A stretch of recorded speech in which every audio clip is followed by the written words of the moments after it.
Let's delve into a topic that often goes unspoken, yet you've experienced it more often than you'd like to admit.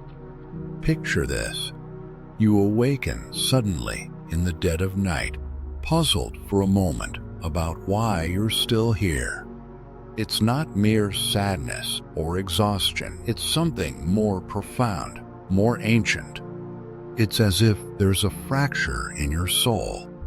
Something shattered long ago, and despite your efforts to overlook it, its presence is undeniable, hidden from everyone but you. It lingers like a never-healing wound. Curiously, nobody seems to notice. You continue to smile, fulfill your roles, and meet expectations. Yet, deep down, a part of you has stopped believing.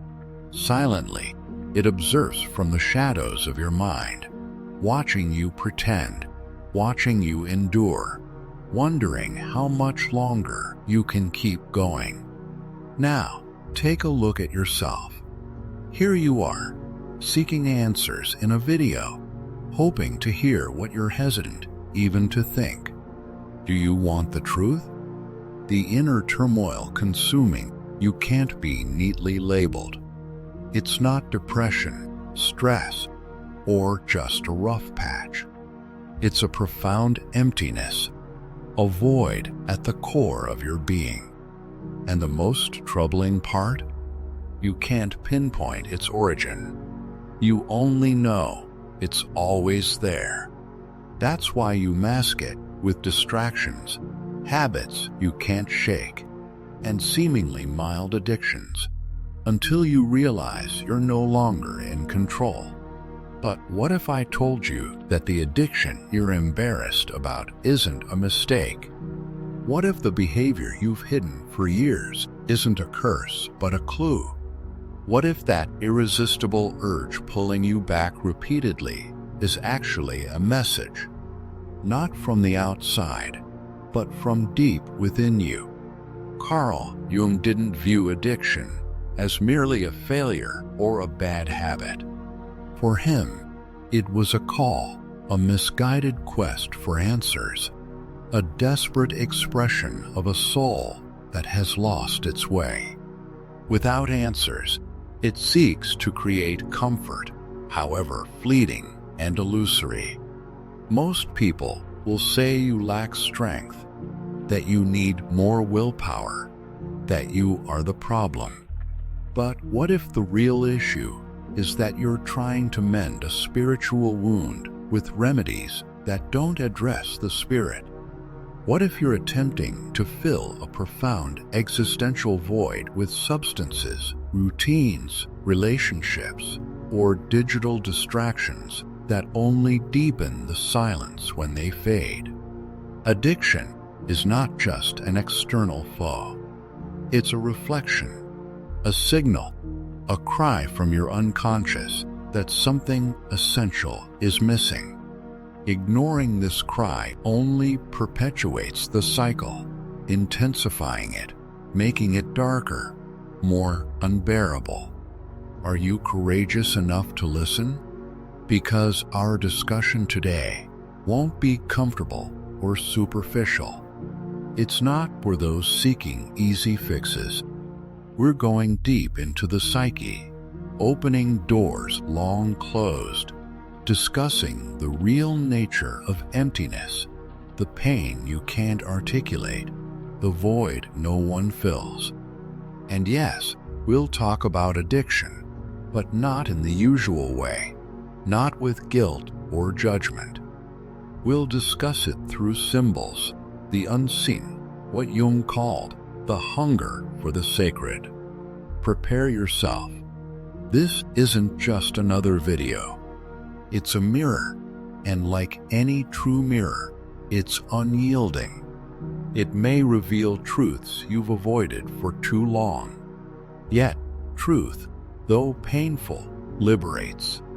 So, listen closely. This isn't about conquering addiction. It's about understanding it. Only through understanding can transformation occur. You're here, which means something.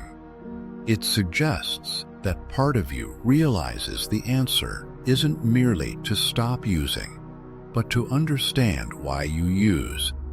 Let's dive deeper into a rarely discussed aspect of addiction: the loss of symbolism, the collapse of meaning, the disconnection between humans and what once gave life significance.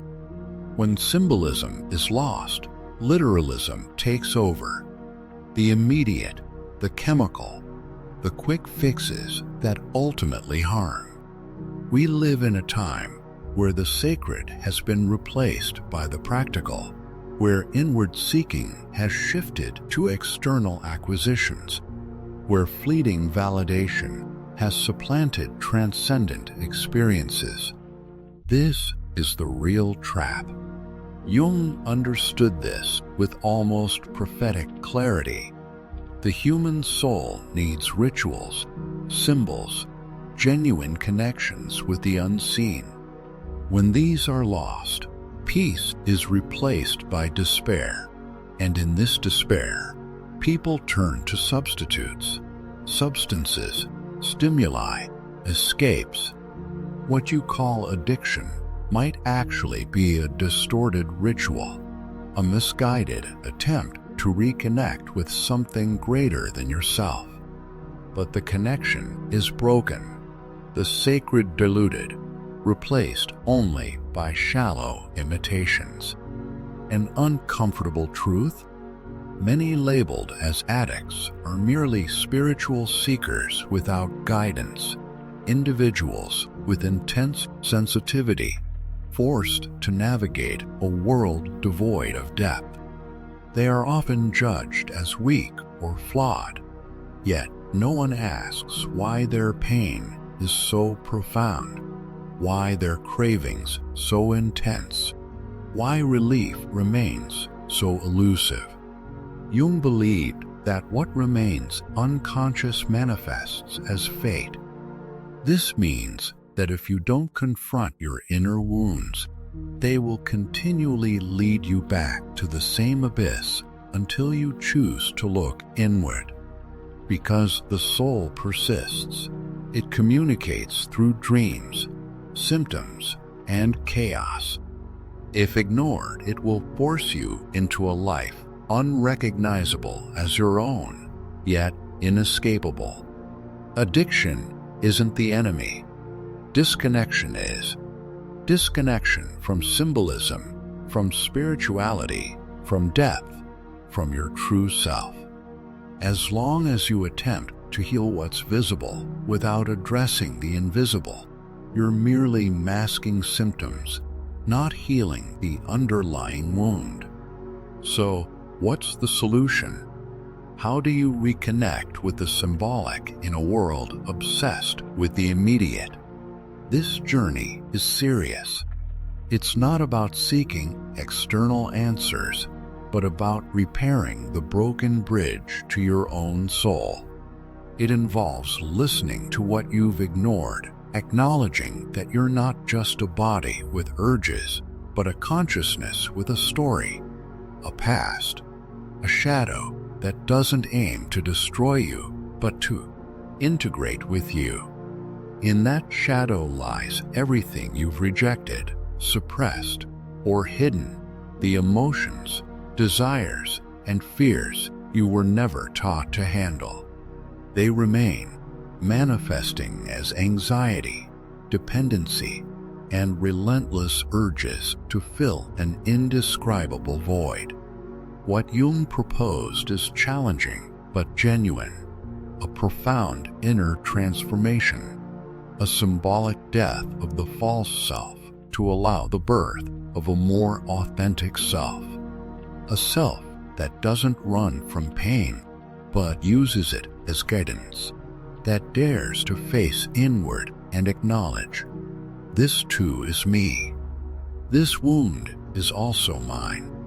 Only by ceasing the battle with your shadow can you begin to walk alongside it. And at that point, addiction loses its power, because the need to escape, to numb, diminishes.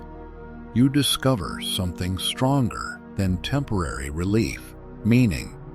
But this meaning can't be purchased, found in quick fixes, or superficial advice. It's unearthed, cultivated, endured, and revered. It comes from a profound journey, a dark night of the soul, where you realize nothing external can save you. And perhaps that realization is the best thing that could happen to you. Because only when everything falls apart can you begin to build something real. So now, as you listen, ask yourself, are you ready to delve deep, to stare into the abyss without flinching? What you'll find isn't the end, but the beginning, the start of a transformation with no return. This isn't about quitting a substance. It's about ceasing to run from yourself. And that starts by having the courage to meet yourself. Will you? Or will you continue chasing the same solutions, hoping they'll finally work? Many think addiction is a battle against a substance, a bottle, a pill, a device, a habit. But the true battle is against forgetting oneself, against the spiritual amnesia we've been conditioned into since we were taught to distrust our inner world. Jung didn't just discuss addiction. He talked about the necessity of confronting and integrating our innermost fears and desires. See you in the next descent, or in the next awakening, wherever it may be, just not on the surface.